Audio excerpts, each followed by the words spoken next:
जी, इमरान खान साहब का जो बयान आया है, मैं ये समझता हूँ कि वो इस वक्त गाजी में दिया गया हुआ बयान लगता है, क्योंकि जो बलूचिस्तान है इस वक्त वो अपने वसाइल पर मुकम्मल 18वीं तरमीम के बाद बलूचिस्तान को अपने वसाइल पर मुकम्मल इख्तियार हासिल है। और ये इख्तियार हुकूमत बलूचिस्तान या उस पर मुश्तमिल एक अच्छी कमेटी को होना चाहिए कि वो रेकोदिक का फ़ैसला जो है उसके तमाम पहलुओं को मद्देनज़र रख के करे, क्योंकि 2013 में जो सुप्रीम कोर्ट का फ़ैसला आया था वो इंतहाई अहम फ़ैसला है, जिसके तहत उन्होंने जो टीसीसी कंपनी है उसको कहा था कि जी ये मुआहदा जो है आपने हमसे ज़बरदस्ती हमारे जो है सलाहियत जो हमारे हैं कम सलाहियत का फ़ायदा उठा के, हमारा जो टेक्निकल एक्सपर्टीज़ हमारे साथ नहीं था आपने उसका फ़ायदा उठा के और मैनिपुलेट करके जो है आपने ये काम किसी न किसी तरीके से उठा लिया था एक्सप्लोरेशन का, लेकिन एक्सप्लॉयटेशन की लाइसेंस उनको नहीं दिए। फिर उन्होंने हुकूमत बलूचिस्तान के साथ जितने भी दफ़ा कोशिश की लाइसेंस बनाने की, वो सारे जो है तमाम मामलात में हुकूमत बलूचिस्तान जो है को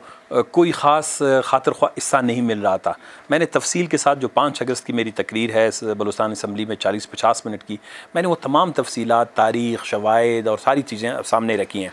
तो मैं अभी ये समझता हूँ कि जो इमरान खान साहब ने ये बयान दिया है कि जी हम उसी कंपनी को देने जा रहे हैं, इससे बलूचिस्तान के अवाम में काफ़ी तशवीश पाई जाती है। बलूचिस्तान के अवाम जो हैं वो ये समझते हैं कि ये सोने और चांदी के जो ज़ख़ायर हैं ये इनके नस्लों की मिल्कियत हैं, ये हुकूमत बलूचिस्तान की नहीं, ये हुकूमत पाकिस्तान की इस वक्त नहीं, ये बलूचिस्तान के अवाम की मिल्कियत हैं। और इसका फ़ैसला बलूचिस्तान के अवाम को, बलूचिस्तान के जितने स्टेक होल्डर्स हैं, पॉलिटिकल पार्टीज़ हैं, उन सब को मिल बैठ कर उसके बाद बलूचिस्तान असम्बली में इस पर सीरियस डिस्कशन और डिबेट हो। जो प्रपोज़ल इस वक्त अगर कोई टीसीसी की कंपनी है ICSID के बाद, यानी international centre for settlement of investment dispute ने जो फ़ैसला दिया था अगस्त में, आखिर जुलाई और अगस्त में, तो वो उस फ़ैसले को मद्देनज़र रखते हुए बलूचिस्तान असम्बली ने इस पर तफसीली बात की है मेरी करारदाद पर। बलूचिस्तान असम्बली ने कुछ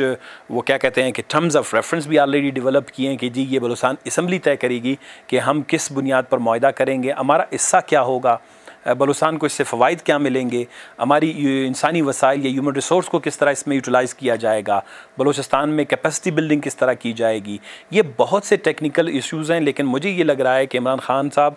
और जाम कमाल साहब की जो कल की तकरीर है, लग यही रहा है कि गुज़िश्ता एक हफ़्ते में जो अमेरिका और लंदन में मुज़ाकरात हुए हैं उसमें कोई बड़ी लहदे हुई है, और उस बड़ी लहदे में हमको और बलूचिस्तान की असम्बली को, बलूचिस्तान असम्बली के तमाम अरकान को, बलूचिस्तान के अवाम को बिल्कुल बेखबर रखा गया है। ये कानून, आहीन, रिवायात, जमहूरियत के मनाफी है। बलूचिस्तान के अवाम ये जानना चाहते हैं कि इमरान खान साहब अगर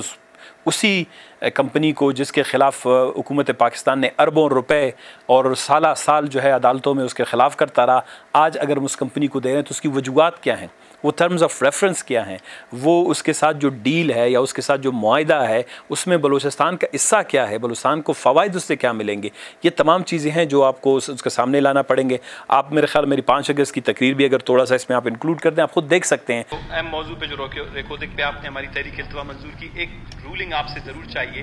कि एक अहम नौयत का जो है मसला है, इसमें एक रूलिंग आप दे दें। जो भी तमाम मुतल्लिका हुकाम है, उनके सेक्रेटरी, चीफ सेक्रेटरी साहबान बशमूल हुकूमती अरकान इस वक्त उस दिन मौजूद रहें, ताकि कम से कम इस अहम मौजू पर शायद कोई बहस व मुबाहिसा और कोई असम्बली की तरफ से कोई रिकमेंडेशन या कोई सिफारिशात जो मुरतब हों ताकि उसमें मौजूद हों। एक सना बलोच साहब, ये एक अहम मौजू है, इस पर जो है कंसर्न डिपार्टमेंट को भी आना चाहिए और हुकूमती अरकान जो है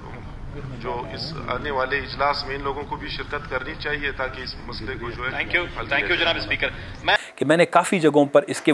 तमाम वाज़े कर दिया था, मसाइल को मैंने बयान किया, मसाइल कैसे पैदा हुआ मैंने बयान किया, मसाइल को बढ़ाने में वफाकी हुकूमत ने जो किरदार अदा किया वो मैंने बयान किया है, सुप्रीम कोर्ट के फ़ैसले हैं, उसके बाद हमने अपनी भी तजावीज़ दी हैं। तो लगता यही है कि एक दफ़ा फिर बलूचिस्तान को मामू बनाया जा रहा है, बलूचिस्तान की असम्बली को बेखबर रखा जा रहा है, और ये फ़ैसला कई हद तक मुझे लगता यही रहा कि फ़ैसला किसी हद तक हो गया है। गो कि हम PTI के वफाक में इत्यादि हैं, लेकिन हम इस मसले को वहाँ पर भी टेकअप करेंगे। आज के इस बयान को मद्देनज़र रखते हुए हम कोशिश करेंगे कि असम्बली का खुसूसी इजलास भी इस पर तलब करवाएँ।